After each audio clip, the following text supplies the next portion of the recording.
Go ahead and raise your hand if you have a question. We'll start with you. Yes, go ahead. So, as a mother of kids, you go through a lot of stages, and it's hard to raise kids. But I didn't know how harder it is having when they're special, with special needs. Mm-hmm. So you never know how much struggling the other family is until you get involved. So God never makes mistakes. For one reason, I like children never was my minister. Like really, I maybe cleaned the church, I maybe did something else, but I mean, I'm sitting home with my kids and going to take care of more kids. In my work full time, like I didn't have the mentality. Yep. So, but the Lord made the call for me to go downstairs and help with the kids. And I landed with Eddie that you guys met today. Yes. And he never makes mistake. And then maybe for a year ago, but you never know. People don't ask for help, but we don't know that they're really desperate for help. So how you approach those families. I also had somebody in my family that they started to notice the same situation with the child. And I know they just keep it in a bubble. They don't want to say what is wrong with the kid. So I think this is another reason why I'm here, because it's in my family now, and how you help them, how you approach them to help them, because they don't want to say to you what's wrong with the kid, or really how you approach those families. And as a regular family, we don't know the magnitude of those needs. Yeah, that's a really good question. I'm going to let Dianne think about that and answer, because I'll let her answer that. But I'll take a timeout for 30 seconds to say what I want to say, and then I'll let you answer that. Is the Lord has blessed you to be able to help and work with special needs young people, and we were just talking about this a few minutes ago when Eddie had come up and sat there during the Q&A session. You just decided to get up and go sit next to him, and that spoke volumes to me. That you'd be willing to do that. Nobody prompted you to do that. Nobody told you, hey, will you go over and sit? It's just your compassion for him prompted you to do that. That's a gift of the Lord, and I think that's a blessing that God's already doing a work in your heart to be able to have the Holy Spirit tell you, go sit next to him. And he responded to you just being there. And by the way, he did a wonderful job sitting in here. He did better than some adults I know. Not you in here, but it's in general, But I think but that's a great question. So go ahead, Dianne. So, give me the hard ones. It's a very good question, and I think maybe we need to break down the problem to then answer the question. But I think sometimes special needs families don't want to talk about what's going on because they don't want to sound like they're complaining, because we all have struggles, we all have things that we deal with, but saying I need help because of my child is like saying my child's a problem, right? And no parent wants to come across that way, as in inferring that their child is a problem. So sometimes it's on the part of the parent, and we talk about that, and we want to talk about that a little bit more in the future on how sometimes as parents we need to not be proud, and we need to recognize that we need help, and it's okay to ask for help. But that doesn't help you when you're on the other side. But sometimes special needs parents won't ask for help because they've been hurt in the past. And maybe they've opened up, and it's hard to open up about your child with special needs. And there's so many stigmas out there, and there's so many misunderstandings. And we could write a book on just the inappropriate things that people have said that I'm trying to put it like nicely but like and not necessarily even meaning to be harmful. It's really just ignorance, but my girls have had to deal with that, and it passes on to the siblings. And I don't know how old your little ones are, but as they get older, it will pass on to them, that they will feel that stigma from their sibling. And so when you package all of that up, it does make it very difficult to open your heart and let someone in that you don't really know. Even with therapy, it was hard for us. And this is a trained professional who does this for a living. And it was hard for us because we were like, well, we don't know her. And what if it doesn't work? And what if it hurts AJ? And there's just so much packed into that. But how can you help as a church member? And this is where it goes back to something my husband said last night, is that the foundation principles of being a Christian do not change. So however you would approach any other church member that you had a burden for, the same thing would work with a special needs family. So just getting alongside them and saying, I just want you to know that you've been on my heart lately, and I love you, and I'm praying for you. Write that card, buy them a Dunkin' coffee gift card, and start building that relationship, and you will see them open up their heart to you. It will take time, and it'll probably take longer than another visitor in your church because they might be more guarded. But just that constant acts of love and fellowship and Christ-likeness toward them. And then I'll tell you, the biggest thing for us is watching people with our kid, how people respond to AJ. And if I see someone go up to AJ and they just love on him and they just embrace him, they're in. We talk about that all the time, don't we? Yep, they're one of our people. And so love on their children and just be there. And I know that maybe seems like a simplistic answer, but the more you do those things, the more they will open up to you, and you'll be able to be a blessing in the bigger areas that I know you're really asking about. Like, how can we really help? But you've got to start in those small kind of steps where you just really just love on them. If you see them having a rough Sunday, would you like me to sit with your other kids? Or, is there something I can do to help? And doing it in such a manner that special needs parents are notorious for not wanting to feel like they're a burden, and to our detriment sometimes. No, we got it. But having someone come alongside, and you can tell when someone's kind of being judgy and when someone's not. So just coming alongside and being like, hey, what can I do? Can I help you? Can I carry the bag? Can I whatever, and just kind of going that way. And the old saying is true. People don't care how much you know until they know how much you care. And I think that's a real basic tenet of ministry, and it's especially true with this. And what I love about your question, too, is that we do skew pretty heavy in what we've talked about the last couple days into autism, ADHD, because of our own life experience. But that question is pertinent to anybody that deals with any type of special needs whatsoever, physical, mental, neurological, however you want to look at it. That's a great question.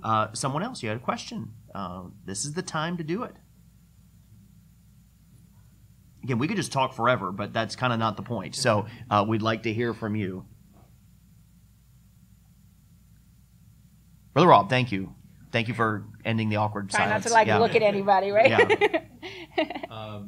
So I'm not sure if you've had to approach this yet, but we've had a situation actually a couple times in our school where we've had, especially our preschool teachers that have noticed atypical behavior from some of the students in their K3 or K4 classroom. And obviously some of them having worked with children for years or special needs children. Obviously, those teachers not qualified to make a diagnosis or anything like that, but approaching the parents with concerns has been kind of a touchy topic, and so I wonder if you had any recommendations or thoughts on that as to if you've ever had to talk to parents about that. We've dealt with it. It's a little bit, I don't want to say simpler because it's always a difficult subject, but I feel like usually there's a closer connection with church parents than school parents. Because the school parents are not always in the orbit of the church, so they may not be as close to you, may not know your heart as well as people from the church. But we've talked about this before, but the families we've had in our church that have been in that situation, we just kind of talk to them about what we're seeing. This is what's going on in class. This is what's been happening. And kind of just open up to them. So what are your thoughts about this? To try to get them to open up the conversation. Because you don't want to say, well, have you been to the doctor? Have you taken to the pediatrician? That can end up really getting them on guard to where they just don't want to open up to you. Yeah. But an open-ended question, what are you seeing at home? What are you doing? How do you feel about this? And you might be able to get and you might say, how do you feel about this? And they say, well, I've never even seen this before. I don't know. And you kind of realize, okay, this is kind of closed as far as how far we can go with this right now. And in a school situation, then you have a whole other host of decisions to make, which, are beyond where we would be able to give real good recommendations. But I've when we've dealt with that in the past, and you're right, we have to be very careful because we can't make a diagnosis or even really try to make a suggestion. It's very dangerous when you start going down that road. But when you open up the conversation, I feel like if a parent is struggling, some of them really want to talk about it, and some are living in denial. And so you can find that out pretty quick by how you approach it. What are you seeing at home? How do you feel about this? And you can find out which camp they're in pretty quick. I think that's a good phrase. What are you seeing at home? Because I would never recommend saying, hey, do you think your kid has autism? I would never recommend doing that. Or, do you think your kid has ADHD? So I think asking the question without asking the question is a good way. Like, you're focusing more on the child's behavior. And again, he's right. School is a little bit different because church needs to be accessible to everybody. A school setting might not be the right fit for the child. So it's a little bit of a more nuanced situation. Whereas church, we have to make it available. Not like we have to, but it should be done. Yeah.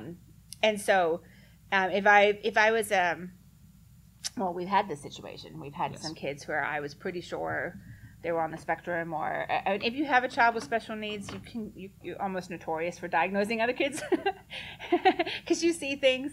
And but I've kind of just taken that approach where I've been like, hey, I noticed that so and so is having a little bit of trouble, really paying attention or really sitting still. Have you tried some stuff at home that we could try at the school? And kind of let them think they're helping you, if that makes sense. And then just implement it. You don't have to have a diagnosis for these tools to work either. So just start using the tools and see if it makes a difference in the child.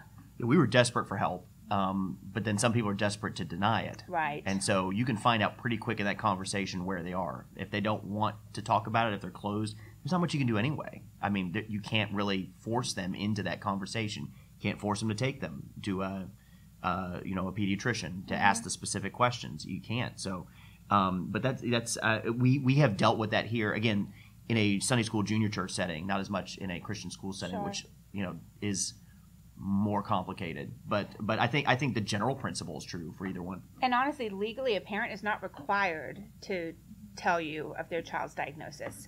So I think we have to be careful about that as church workers, that we don't have the right to know.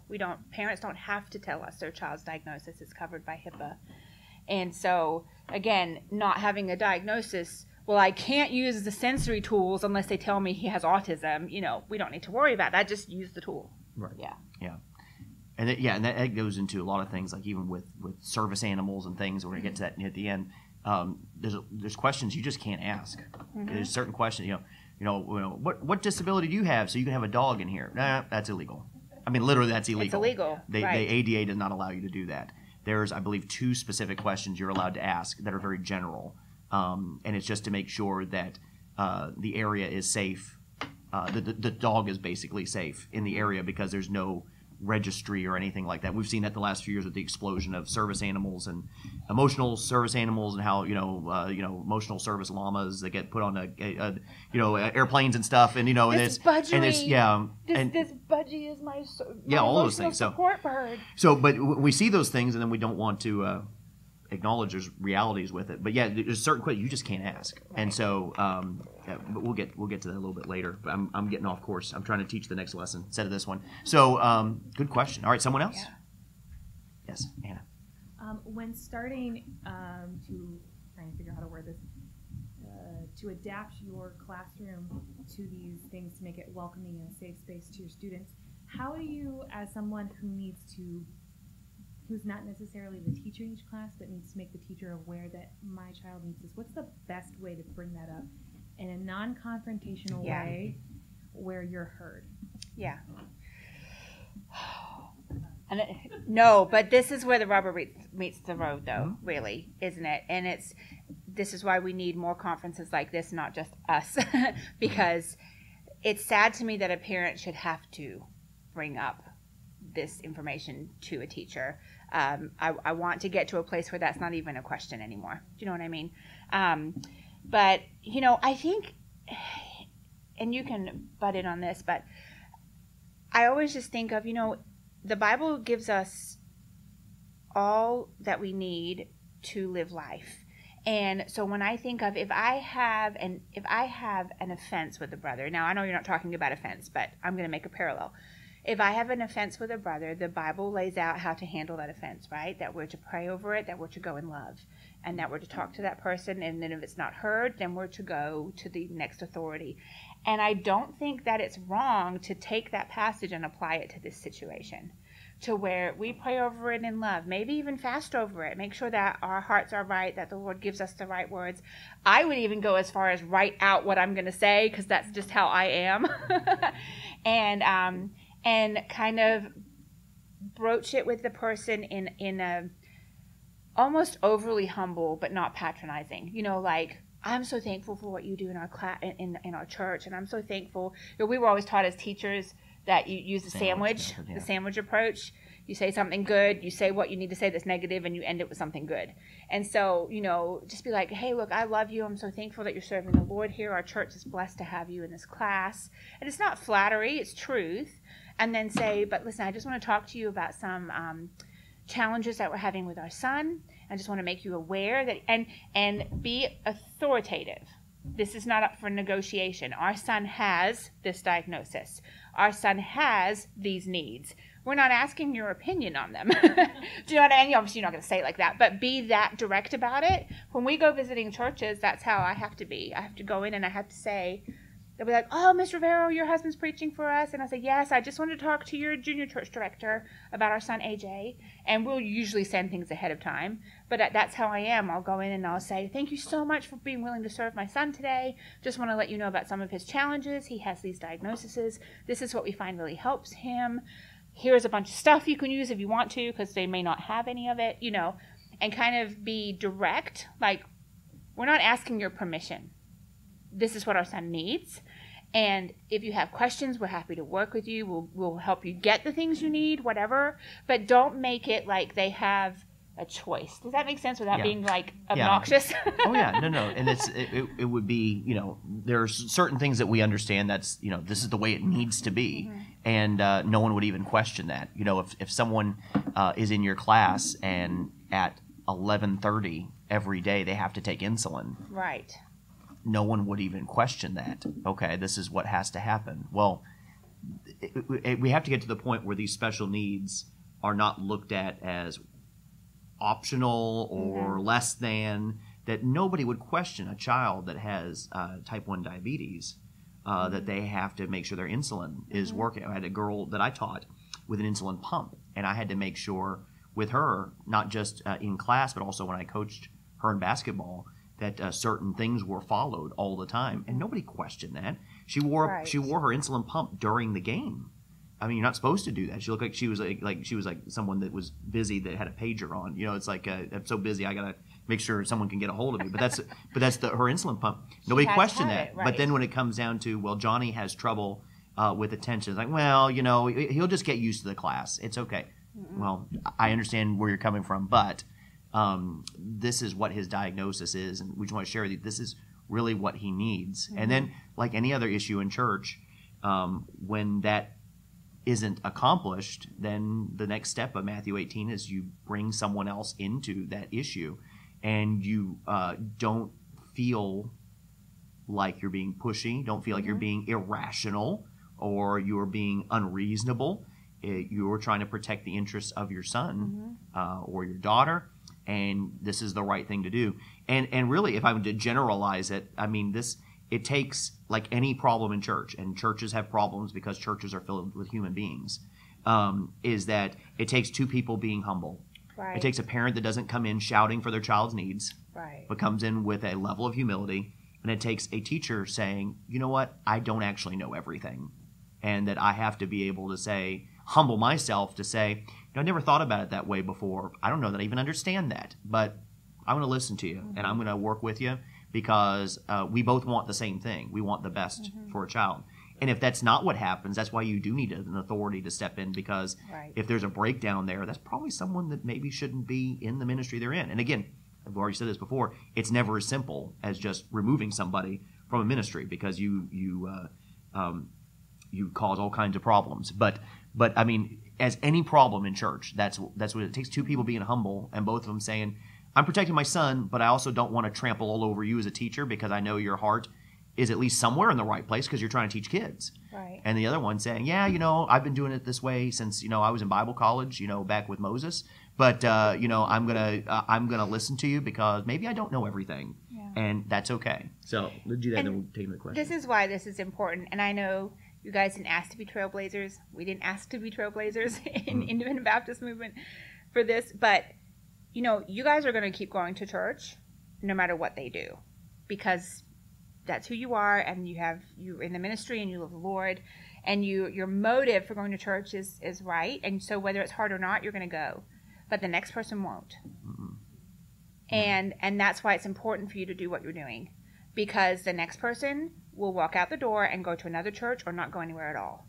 And the that's likelihood why is they won't go anywhere. And and let's be honest, the statistics tell us the likelihood is they won't go anywhere. Right. And we've met these people, we've talked to some of these people. Some of them we've been able to get to come here. Even then, as I was sharing with the pastors before, they're so skittish that keeping them here is hard. Even if we treat them well, it's almost like they mentally go back to we're being a burden. They've been so burned. Somebody looks at us the wrong way, and they're not even looking at it the wrong way, but they feel like it because it's happened before. It's not good. So I think we have time for one more question. So if you have a question, go ahead and raise your hand and let us know, or other than Peyton, yeah. So question, yeah. Thank you, Anthony. Don't feed the animals. All right. So Pastor Coppola, yes, sir. Can I say something? Absolutely. Yes. Okay. When I was the principal of the school, we had a young man who did very, very poorly. The next year, we repeated the grade. His teacher said he doesn't pay attention. We have to do something. And so I called her mom in, and I said to her, have you had your child's hearing checked? Mm-hmm. Well, no, he's nothing wrong with his ears. I said, please do it. And she did it, and he was basically, couldn't hear in both ears. Wow. Yeah. So he got the deal taken care of, and graduated. Isn't that something? And same thing with kids that can't see. Yes. Yeah. You have to and not assume that everything you see is bad behavior. Yeah. And I would say, Brother Rob, that we wouldn't be able to talk from the Christian school perspective as much as Pastor Coppola would. And they have not just family experience, but Christian school experience too. And that would be a good place to follow up with him on that, more so than even us, because they've not just administrated it, they've lived it and have seen both sides of that. Right. So I think that's you can chime in with that anytime. That's great. Pastor Dunbar, why don't we end with you? So go ahead. I'm going to add to a couple of things that you were already saying. One thing when I was at my father's that I did was I was in charge of the youth ministries, and one thing that we did was we would have worker meetings, teacher worker meetings, but then I would do what every teacher thought was very uncomfortable, and that was I'd go into each class. That's good. Mm-hmm. But that was so that we knew, all right, how is this being accomplished? Yeah. And it's not to knock them, actually. And I told them, I said, no, actually, I want to take all your positive points and tell the other teachers. That's good.